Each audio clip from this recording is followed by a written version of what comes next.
85 में आपका स्वागत है। आज हम उत्तर प्रदेश के गोरखपुर जिले में हैं और यहाँ पर भारतीय विद्यार्थी मोर्चा का राष्ट्रीय अधिवेशन 7वां राष्ट्रीय अधिवेशन चल रहा है और आप देख सकते हैं पहला सेशन समाप्त हो चुका है, दूसरा सेशन चल रहा है और आप देख सकते हैं जैसा कि भारतीय विद्यार्थी मोर्चा का ये राष्ट्रीय अधिवेशन चल रहा है। आइए कुछ लोगों से हम बात करेंगे। सर, भारत के अलग अलग राज्यों से, अलग अलग जिलों से इतनी संख्या में, भारी संख्या में यहाँ पर लोग आए हुए हैं। हमारे कैमरामैन आपको दिखाएंगे जी। आइए देख लीजिए, यहाँ पर जो है बहुत ही विशाल कार्यक्रम। सर, क्या नाम है? मेरा नाम विक्रम दास है। जी, कहाँ से आए हैं? जी, मैं झारखंड से हूँ। झारखंड से। जी सर, किस विंग से हैं सर? मैं भारतीय विद्यार्थी मोर्चा का झारखंड प्रदेश अध्यक्ष हूँ। सर, यहाँ पर भारतीय विद्यार्थी मोर्चा का जो राष्ट्रीय अधिवेशन चल रहा है सर, इसमें आप सहभागी हैं। तो सर, जैसा कि आज का जो यहाँ पर मुद्दा रखा गया है, नई शिक्षा नीति पर आपका क्या राय है? नई शिक्षा नीति आधुनिक मनुस्मृति है, क्योंकि बाबा साहब डॉक्टर भीमराव अंबेडकर हो, ज्योतिराव फूले हो, सावित्रीबाई फूले हो और तमाम बहुजन महापुरुष जो काफ़ी संघर्ष के बाद हमें बेहतरीन संविधान दिया। वो संविधान में हमें फंडामेंटल राइट के तौर पर हमें पढ़ने का अधिकार दिया और पढ़ने का अधिकार में फिर भी पढ़ने का जो हायर एजुकेशन का जो सिस्टम बना हुआ, जो यूजीसी बना हुआ, उसमें अधिकतर ब्राह्मण, बनिया, ठाकुर, जो अपर कास्टेड तथा कथित जो अपर कास्टेड लोग हैं वो लोग बैठा हुआ था और बहुत ही कम हमारे बहुजन साहित्य को वहाँ दिया जाता था। लेकिन लेवल था, कुछ भी था, लेवल था, क्योंकि आज़ाद भारत में हम लोग जी रहे थे। लेकिन अभी जो ये नई शिक्षा नीति आई, ये आधुनिक मनुस्मृति है। इसमें बहुजन युवाओं के लिए कुछ भी नहीं है, बहुजन छात्रों के लिए कुछ भी नहीं है, बहुजन प्रोफेसरों का जो नियुक्ति है ये खत्म कर दिया जा रहा है, जिसके कारण से मैं जो नई शिक्षा नीति है इसे मैं आधुनिक मनुस्मृति मानता हूँ। सर, ईवीएम पे क्या कहना चाहेंगे? सर, ईवीएम पे क्या कहना चाहेंगे? ईवीएम हमारे जो देश के जो नौजवान हैं, हमारे देश के जो मूल निवासी लोग हैं, वो तेज तर्रार इतना होनहार होते हैं। मैं उदाहरण के लिए सिर्फ एक उदाहरण लूंगा, एकलव्य को भाई तीर अर्जुन क्या था उसके सामने तीर चलाने में, लेकिन उनका अगर गुरु जैसे उसका द्रोणाचार्य मिल जाए तो उंगली जैसे काट दिया जाता है। उसी प्रकार ये जो आधुनिक ईवीएम मशीन जो है, जो देश France, Japan, America, Britain, China कहीं पर भी ईवीएम नहीं चलती है। भारत से हाईटेक देश है, जहाँ पर ईवीएम बनी वहाँ भी ईवीएम नहीं चलती है, लेकिन भारत में ही ऐसा क्या है कि ईवीएम को ही चलाया जाता है। क्योंकि जैसे मैंने अभी नई शिक्षा नीति का जो उदाहरण लिया, उसी प्रकार जो ईवीएम है, ईवीएम भी आधुनिक मनुस्मृति से कम नहीं है। यह भी हमारे वोट का अधिकार को खत्म कर रहा है। भाई, आपका हमारा मोबाइल है, आप मोबाइल में अभी वीडियो बना रहे हो, आपका यूट्यूब में जाएगी, फेसबुक में जाएगी, कहाँ ना कहाँ पूरे देश के लोग देखेंगे, इतना वायरल हो जाएगी। आपका मोबाइल का फोटो ब्लूटूथ के माध्यम से, व्हाट्सएप के माध्यम से, फेसबुक, ट्विटर और अन्य ऐप के माध्यम से इधर उधर आप भेज सकते हो। तो ये ईवीएम मशीन क्या है? ईवीएम मशीन का वोट को क्या इधर से उधर नहीं ट्रांसफर किया जा सकता है। हमारे लोग अपने लोगों को वोट देता है, लेकिन उसे ट्रांसफर कर दिया जाता है, और जिस कारण से कभी आरएसएस के जो बीजेपी हो, चाहे कांग्रेस हो, अन्य ब्राह्मणों की पार्टी आती है तो एकमात्र ईवीएम मशीन के बदौलत आती है, जिस कारण मैं ईवीएम मशीन को बैन करने का मांग करता हूँ। ईवीएम मशीन खत्म होना चाहिए। सर, 26 नवंबर को अभी दिल्ली में चुनाव आयोग का कार्यालय का घेराव करना है, तो उसमें आपकी विद्यार्थी मोर्चा की क्या भूमिका रहेगी? हमारी विद्यार्थी मोर्चा का फुल समर्थन रहेगी, क्योंकि हमारे जो अभी बामसेप के राष्ट्रीय अध्यक्ष जी है मान्यवर वामन मेश्राम साहब का जो भी कार्यक्रम होती है यह सोची समझी होती है, और ये जो बामसेप जो कोई भी निर्णय लेती है वो वैसे ही नहीं लेते। बामसेप पढ़े लिखे लोगों का संगठन है, ओके, और वैसे लिखे पढ़े लोगों का संगठन नहीं है, जो कि ब्राह्मणों ने जो लिख दिया वो पढ़ लिया। बामसेप एक चलता फिरता यूनिवर्सिटी है, ये रिसर्च करती है, रिसर्च करने के बाद में जो तथ्य आती है सामने में उस पर काम किया जाता है। तो मेश्राम साहब का जो भी घोषणा होती है, चाहे ईवीएम को लेकर के दिल्ली चुनाव आयोग को घेराव करना, चाहे अपना बोध गया में अभी कार्यक्रम लगी हुई है कि बोध गया में जो ब्राह्मणों का घुसपैठ हो रही है तो उसका विरोध करना, तो मेश्राम साहब का जो भी प्रोग्राम रहती है उसमें भारतीय विद्यार्थी मोर्चा, युवा मोर्चा, बेरोजगार मोर्चा का पूरा सहभागिता रहती है।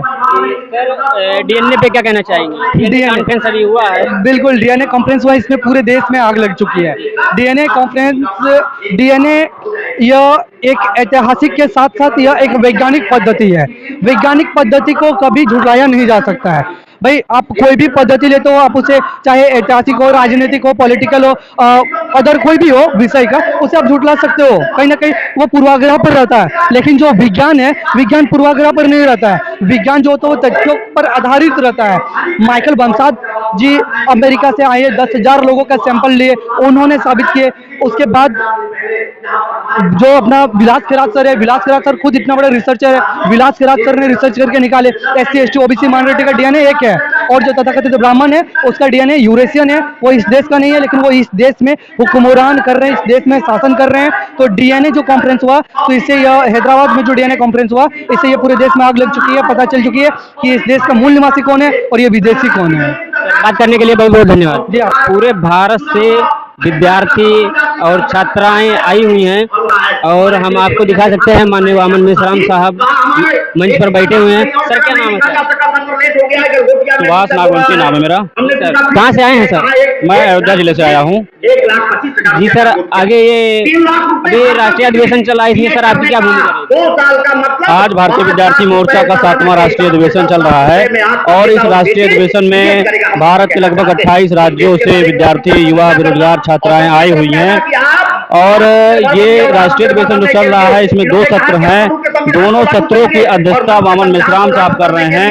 जैसा कि आप देख सकते हैं मंच पर जो है मेश्राम साहब बैठे हुए हैं और सभी शेड्यूल कास्ट की जातियां और एसटी की जातियां, ओबीसी की जातियां, इनसे धर्म परिवर्तित जो माइनॉरिटी है, ये तमाम जातियां जो हैं जो इस देश में हैं उन सभी जातियों के विद्यार्थी लगभग इस कार्यक्रम में शामिल हैं। धन्यवाद सर। आप देख सकते हैं यहाँ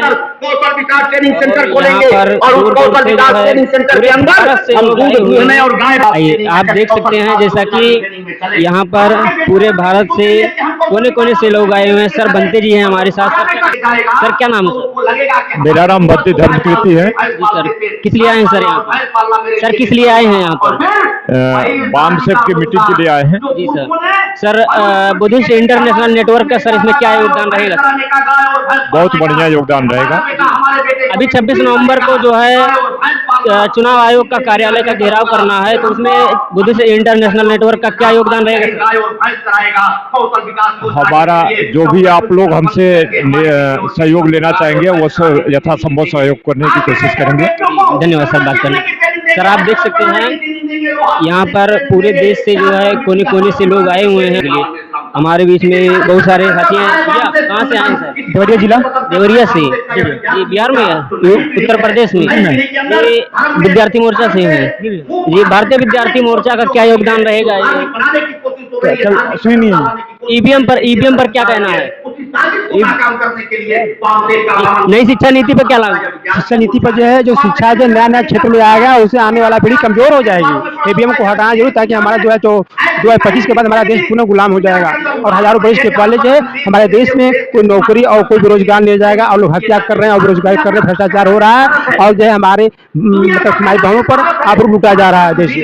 ईवीएम पे क्या कहना है सर? ईवीएम हटेगा तभी हमारे देश की जो है मतलब अच्छा हो सकता है, क्योंकि ईवीएम रानी जो है हमारे देश का सबसे खतरनाक एकदम चोरी मशीन है। धन्यवाद सर। जैसा कि ईवीएम को हटाने के लिए क्या योगदान? ईवीएम हटाने का सबसे बड़ा तरीका है जन आंदोलन। धन्यवाद सर।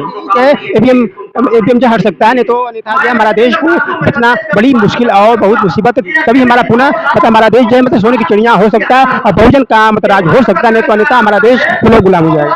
सर धन्यवाद बात करने के लिए। आप लोग देख सकते हैं भारत के कोने कोने से यहाँ पर लोग आए हुए हैं। सर कहाँ से आए हैं? गोरखपुर से। जी सर गोरखपुर से। सर क्या नाम है? चंद्रमोहन गौतम।